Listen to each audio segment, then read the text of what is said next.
안녕하십니까. 수영한 스튜디오의 딸기 케이크입니다. 지난 시간까지 기초 강좌라는 걸 했었는데 이제부터는 핵심 강좌라는 걸 해보실 생각입니다. 고민되는 게 뭐냐 하면은 워낙에 갖고 있는 게 별로 없다 보니까 이 핵심 강좌라고 핵심적인 내용들 이렇게 막 공개를 하면은 나중에 남는 게 하나도 없을 텐데 그게 고민이에요. 그래서 뭔가 남들과 다른 거를 가지고 있어야 되는데 말이죠. 그래서 기초 강좌를 정리하는 의미에서 그동안 여러분들이 해주셨던 질문들을 제가 적어가지고 왔습니다. 오늘은 질문에 답변하는 시간을 가져보도록 하겠습니다. 첫 번째, 왜 소니 카메라만 쓰는가? 참 곤란한 질문이네요. 소니 카메라만 쓰지 않습니다. 마미야도 쓰고요, 캐논도 쓰고요, 니콘도 쓰고 뭐 여러가지 카메라를 다 써요. 그런데 손에 잡히는 카메라를 그때그때 끌어내가지고 사용을 하거든요. 그러다 보니까 이제 소니가 좀 많이 강좌에 등장을 했던 것 같아요. 일단 다른 거보다는 그 핵심적인 기능이 하나 있죠. 바디 내장식 손떨림 보정, 그거랑 1:1 화각의 카메라, 그 두 가지 때문에 이제 자주 쓰게 되는 것 같아요. 그래서 여러분들이 소니를 소니만 쓰는 것처럼 이렇게 보셨던 것 같은데 사실은 굉장히 많은 카메라를 쓰고 있습니다. 제가 가지고 있는 카메라가 대략 한 20대 정도 되거든요.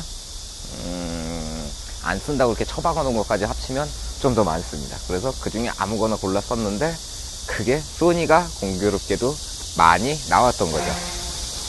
두 번째, 성인 등급의 강좌를 보고 싶다. 곤란하네요, 이것도. 그런 거 있잖아요. 왜 유치원 선생님들이 아이들한테 가르칠 때 다 존댓말로 가르치잖아요. 그 시작하는 사람들이 마음의 상처를 받으면 곤란하다고 생각해요.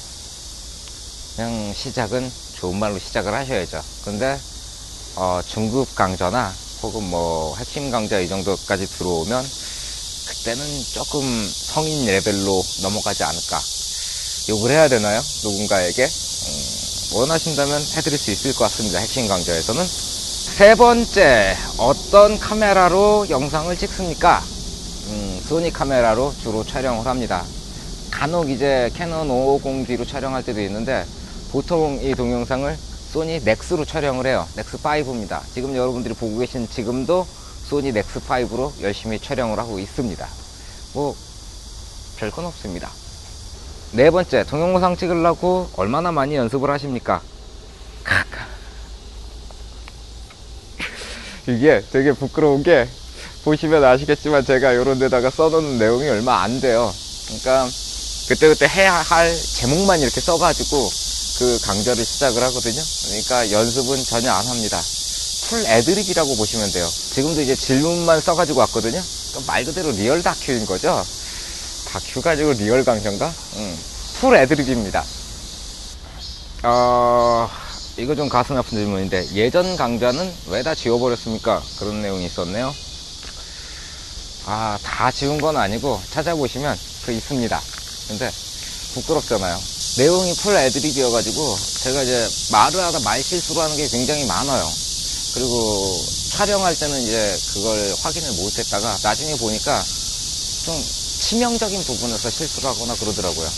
그래서 이거는 한 몇 분 정도만 봐주시면 지워야 되겠다 그런 생각이 들어요. 나중에 시간이 되면은 같은 내용을 이제 똑바로 촬영해가지고 보여드리도록 하겠습니다.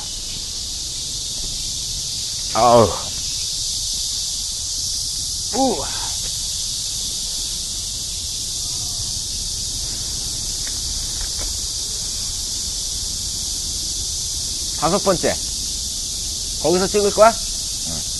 다섯 번째, 아니구나. 여섯 번째, 강좌 내용 중에서 SB900에 대한 강좌 계획은 없습니까? 이런 말씀 하셨는데, 스피드 라이트 스킬은 제가 이렇게 알려드리는 정보의 레벨이 있어요. 그러니까 일반 레벨, 모두에게 가르쳐 줄 수 있는 레벨이 있고, 그리고 구별하는 레벨이 있어요. 그거는 저를 좀 좋아해 주시는 분들만 볼 수 있는 장소를 따로 마련해 가지고 거기에 올립니다. 그리고 핵심 레벨, 그거는 기술에 관한 부분들이 많이 들어가요.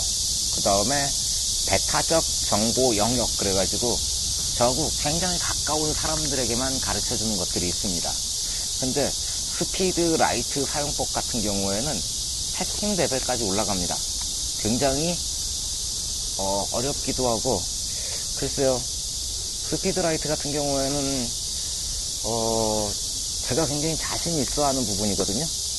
그래서 사실대로 말씀드리면 가르쳐 드리기가 좀 아깝습니다. 저는 그거 배우려고 들인 돈이 적어도 한 2천만 원 가까이 쏟아붓지 않았을까, 그 정도 생각이 드는데 그걸 공짜로 뿌려달라. 제가 곤란합니다. 나중에 마음이 동하면 조금씩 풀르도록 하겠습니다. 기대해 주십시오. 자, 7번째. 다음으로 넘어갈게요. 여기 앉아서 갈까? 이거. 자, 7번째. 장비 구입에 대한 질문들이 굉장히 많으셨어요. 어떤 장비를 사야 합니까? 전 그렇게 생각을 해요. 돈이 있는 것도 재능이고 돈이 없는 것도 재능이다. 제 주변에도 경제적인 능력이 있으셔가지고 뭐 비싼 장비라 그래도 구입하시는데 주저하지 않고 구입을 하시는 분들이 있습니다. 그런데 그분들 사진을 이렇게 보고 있으면 치열함이라는 게 좀 부족한 것 같아요. 대신에 이제 돈이 없어가지고 뭐 10만원짜리 렌즈 하나 사는데도 이렇게 고민을 많이 하는 친구들도 있어요. 그런 친구들은 사진이 치열하긴 한데, 그런데 장비가 부족함으로 인해서 또 못 찍는 사진들도 있고, 일장일단이 있습니다. 장비라는 거는. 장비를, 어떤 장비를 사야 되는지는 그건 별로 중요하지 않다고 생각을 해요. 되는 대로 하는 겁니다. 경제적인 능력이 되는 대로 구입하시면 됩니다. 저를 보십시오. 없는 장비 없는 것 같은데 주머니에 돈이 없어가지고 지하철 타고 다닙니다. 누가 저보고 가쁜 줄 알았대요. 자동차도 팔아가지고 장비를 사버렸는데 장비가 없다는 게 좀 우습죠. 근데 지하철 타고 다녀요. 오늘도 여기 지하철 타고 왔는데 뭐 선택인 거죠. 어떤 것을 선택을 하실 건지, 사진 장비를 선택을 하실 건지 아니면 다른 걸 선택을 하실 건지, 장비는 경제적 능력이 허락하는 한도에서 구입을 하십시오. 8번째, 메이크업을 하고 좀 출연을 해라, 이런 말씀이 있었어요. 참 가슴 아픈 질문이군요. 제 얼굴 생긴 거 제가 모르겠으니까 그래도 만족하는 게 눈, 코, 입 다 달려있는 거 참 부모님한테 감사하는 그런 게 있습니다. 사나이가 기집스럽게 메이크업까지 해야 되는 건 좀 애매하죠. 제가 무슨 하이틴 스타나 영화 배우도 아니고 그런 거 하기에는 사나이의 자존심이 울고 있습니다. 절대 메이크업 할 수 없습니다. 그래도 모르죠. 나중에 가서 진짜 누군가가 해야 된다면 할 수도 있습니다. 고려해 보겠습니다. 9번째 질문입니다. 리뷰할 때 사용하는 물건들 다 구입한 건가? 다 돈 주고 샀습니다.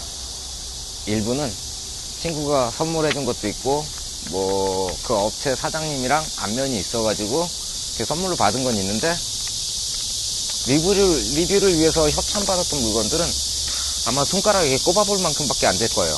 뭐 그거 다 리뷰에 썼었거든요. 예전에 그 OD 마크2 카메라, 그거는 LG 상사에서 한번 지원을 받았던 것 같고요. 별로 없어요. 제가 뭘 장사에 도움이 된다고 그런 사람들이 카메라에 지원을 해주겠습니까? 돈 주고 사야 됩니다. 가슴이 아프지만. 사고 싶은 장비들이 많답니다. 고민이군요. 10번째, 왜 하필 닉네임이 딸기 케이크입니까? 이게 가슴 아픈 사연이 있어요. 저는 이제 천리안을 하던 사람이었거든요. 그러니까 하이텔 같은 경우에는 10,000원인가 이렇게 돈을 내면은 한 달 내도록 사용할 수 있었는데, 천리안 같은 경우에는 10,000원을 내면 30시간 기본이었고, 그리고 1시간 쓸 때마다 1,000원씩 더 나갔던가 아마 그랬을 거예요. 오래돼서 기억이 가물가물한데, 그때 이제 제가 어떤 걸 했었냐면 오프로드를 했었어요. KT맥이라고 천리안 오프로드 동호회, 그 KT맥의 그 뜻은 따로 있는데, 어쨌든, 거기까지. 거기서 제가 닉네임을 뭘 썼냐면은, 손도끼란 닉네임을 썼었어요. 제가 그, 모비를 몰고, 이렇게 험로에 들어갔을 때, 간혹 그 장마가 끝나고 가거나 이러면은, 나무들이 막 넘어져가지고, 도로를 이렇게 막아놓을 때가 있어요. 그러면 이제, 삽이랑 곡괭이랑, 이런 거, 톱 같은 거 꺼내가지고, 나무를 잘라가지고 길 밖으로 다 치워놓고 길을 뚫고 가고 이러거든요. 그러니까 워낙에 길이 없던 곳을 가는 게 아니고 비포장 도로 같은 걸 가는 거죠. 길을 복구해 가면서. 그때 쓰려고 이제 차 안에 삽하고 꽃갱이를 갖고 다녔는데 도끼가 없으니까 나무를 치울 수가 없는 거예요. 그래서 큰 도끼 사기에는 좀 이상하고 그래서 조그만 도끼를 샀었거든요. 근데 너무 예쁘게 생긴 거예요. 그래서 이걸 보고 닉네임을 손도끼로 해야 되겠다. 그래서 손도끼란 닉네임을 썼었는데 한 번은 식당에 들어간 거예요. 근데 이제 밤중에 이제 나와가지고 그 선배님들이랑 같이 밥을 먹으러 들어갔는데 제가 막내였으니까 숟가락 젓가락 막 깔고 물컵 나르고 막 이러다가 저쪽에 계시던 분이 저를 부를 때 야 도끼야 거기 물 좀 줘라 그러는데 그 도끼야 그 한마디에 식당 안에 있던 모든 사람들이 쫙 하더니 절 쳐다보는 거예요. 안 되겠구나. 그래가지고 시험 삼아가지고 부드러운 이름을 해야 되겠다. 그리고 생각했던 것들이 몇 개가 있었는데 그 중에 하나가 이제 딸기잼이었어요.